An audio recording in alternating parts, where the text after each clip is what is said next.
नमस्कार। मैं आरबी सिंह यादव और आप देख रहे हैं मेरा YouTube channel RB Singh Yadav editor. आज हम उत्तर प्रदेश पर फोकस करेंगे और एक नई कहानी आपके सामने पेश करेंगे। आज बसपा नेता मायावती जी का जन्मदिन है, 15 जनवरी है, और इस दिन वो हर जन्मदिन पर अपने पर कोई ना कोई ऐलान करती हैं। आज भी उन्होंने ऐलान किया है और वो अपने जन्मदिन पर कोई भी घोषणा करती हैं तो शायद मैं समझता हूँ उसे पूरा भी करती हैं, और उनके कार्यकर्ता भी उनकी घोषणाओं का सम्मान करते हुए उसे अपने कार्यक्रमों में अपने दिल पर लागू करते हैं। आज मायावती ने ऐलान कर दिया है कि वो अगला लोकसभा चुनाव उनकी पार्टी अकेले दम पर लड़ेगी। उनका ये बयान कोई मामूली बात नहीं है। कहीं ना कहीं इसका सीधा संदेश 2024 के चुनाव पर जाता है और कई पार्टियों को संदेश भी जाता है। तो यदि वो अपने इस पुराने और आज के बयान पर टिकी रहीं तो निश्चित तौर पर उत्तर प्रदेश में 2024 का जो चुनाव होगा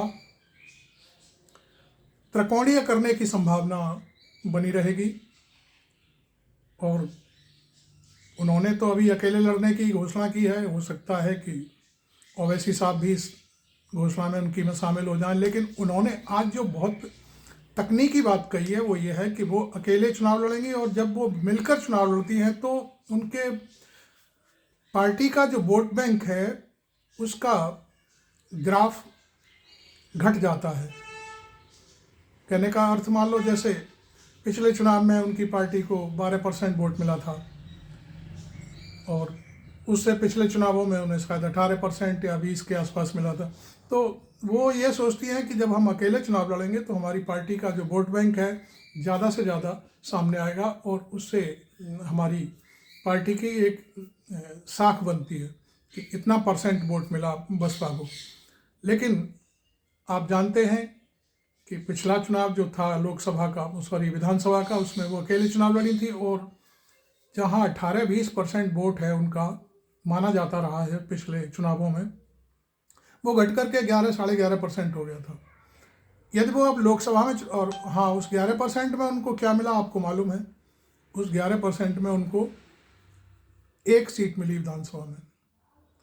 अब इस समय उन्होंने जो घोषणा की है उससे साफ झलकता है कि उनकी पार्टी लोकसभा में चुनाव लड़ती है तो शायद ही एक सीट उनकी निकल कर आए। ये मैं नहीं कह रहा हूँ, ये लोगों का मानना है।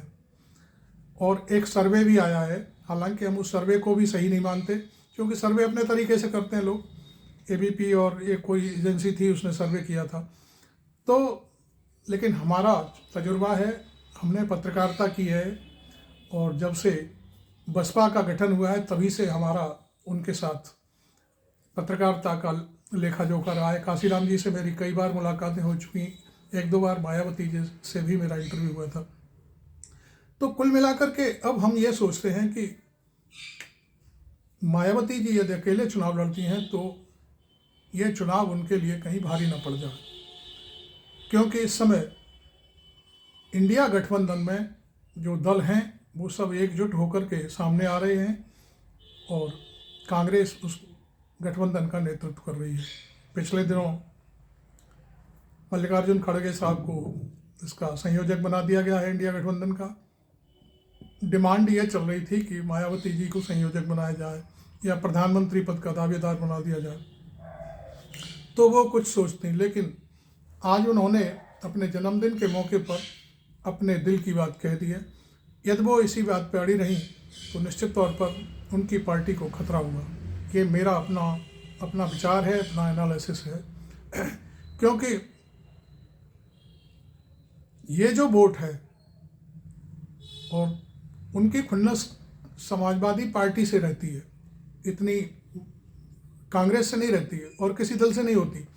यूपी में उनकी खुन्नस सीधे सीधे समाजवादी पार्टी से है। उन्होंने पिछले दिनों एक बयान जारी करके कह भी दिया था कि सपा से मुझे खतरा है।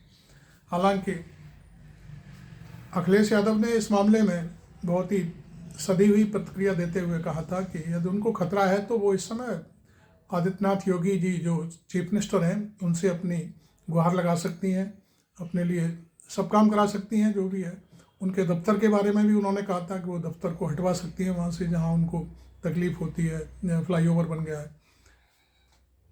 तो इन सब बातों के मानी आज फिर हम निकालते हैं। अखिलेश यादव ने पिछले दिनों एक पत्रकारों से जो वार्ता हुई थी उसमें कह दिया था कि मायावती जी की गारंटी आप लेते हैं।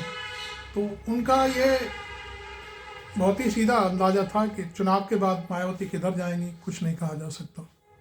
तो आज भी वही हालात हैं। यदि मायावती अपनी बात पर डटी रहती हैं तो निश्चित तौर पर उनका वोट और उनका सपोर्ट भारतीय जनता पार्टी की तरफ जाएगा। हालांकि वो क्या सोच करके ऐसा कह रही हैं कि हम अकेले चुनाव लड़ेंगे, ये वो ही जाने, लेकिन उनके इस तेवर के चलते ये साफ दिख रहा है कि उनकी यह घोषणा प्रधानमंत्री नरेंद्र मोदी के प्रति तल्खी नहीं, नरमी है। और पिछले चुनाव में भी हमें मालूम है, आपको बता दें कि जो अखिलेश यादव और बसपा के बीच जो गठबंधन हुआ था उसमें सपा केवल 5 सीटें जीत पाई थी और मायावती को 10 सीटें मिल गई थी। उसका सीधा सीधा कारण मैं आपको बता दूं, यादवों का वोट जो था, परंपरागत वोट जो होता है, वो मायावती के प्रत्याशियों को पड़ा था और जो मायावती का परंपरागत वोट है वो सपा के किसी भी प्रत्याशी को नहीं मिला। अब एक नमूने के तौर पर मैं जौनपुर सीट जो है उसके बारे में बात करता हूँ।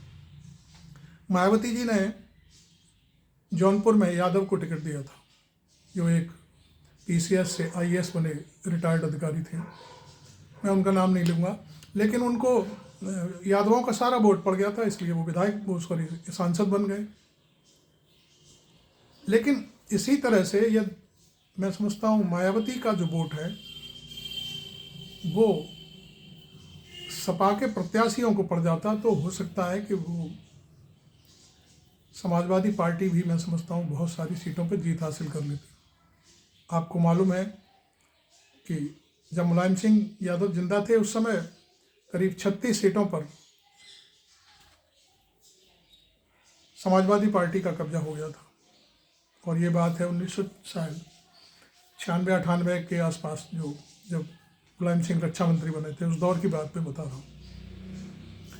तो कुल मिलाकर के अब कहानी ये आती है कि अब एनडीए वर्सेस इंडिया मैदान बनता है और मैं समझता हूँ सीधी टक्कर अब यूपी में उन्हीं की होगी। एक बात और कि अब अखिलेश यादव के लिए खुला मैदान रह गया है। अखिलेश यादव चाहें तो 60 सीटों पर चुनाव लड़ सकते हैं और 20 सीटें कांग्रेस को, आरएलडी को दे करके अपनी बात कह सकते हैं, जो भी वो जिस सीट पर भी जो भी लड़ना चाहे। हालांकि अब एक चीज़ और आ रही है। अभी कल अखिलेश यादव ने कहा था कि कांग्रेस कुछ ज़्यादा सीटें मांग रही है, तो अखिलेश ने कहा कि वो चाहें तो अपनी जीत वाली सीट मुझे बता दें, मैं उनको छोड़ दूंगा, और वो 80 सीटों पर भी लड़ना चाहें तो भी मैं छोड़ दूंगा 80 की 80 सीटें। तो वो तो एक मजाक का लहजा था, लेकिन हालांकि उन्होंने ये कह दिया है कि जो सीटें वो जीतने वाली हैं मैं उनके लिए छोड़ दूंगा। तो अब मुझे लगता है कि मायावती की इस घोषणा के बाद यूपी का जो इंडिया गठबंधन है उसमें सीधे सीधे व्यवस्था होने वाली है और किसी भी समय घोषणा हो जाएगी कि कौन कहाँ से चुनाव लड़ेगा, सीट शेयरिंग हो जाएगी। तो आपको आज मेरा ये एनालिसिस कैसा लगा, आप ज़रूर अपनी बात लिखें और मुझे बताएं कि क्या हमने जो एनालिसिस किया है वो ठीक है। आप मेरे चैनल को भी सब्सक्राइब करें। आप जब मेरे चैनल को सब्सक्राइब करेंगे तो हमारी पत्रकारिता की जो साख है वो बढ़ती है। हमें लगता है कि हम कुछ सही बोलते हैं, लोग हमें पसंद करते हैं, हमारी बात को, हमारे एनालिसिस को। आप चाहें तो आप मेरे चैनल की आर्थिक मदद करने के लिए ज्वाइन भी कर सकते हैं, और इससे हमें भी बल मिलता है और हमें अपनी जो पत्रकारिता है उसे करने में, आगे बढ़ने में, कहने में बहुत ही दम मिलती है। तो आप देख रहे थे मेरा YouTube channel RB Singh Yadav editor. Thank you very much.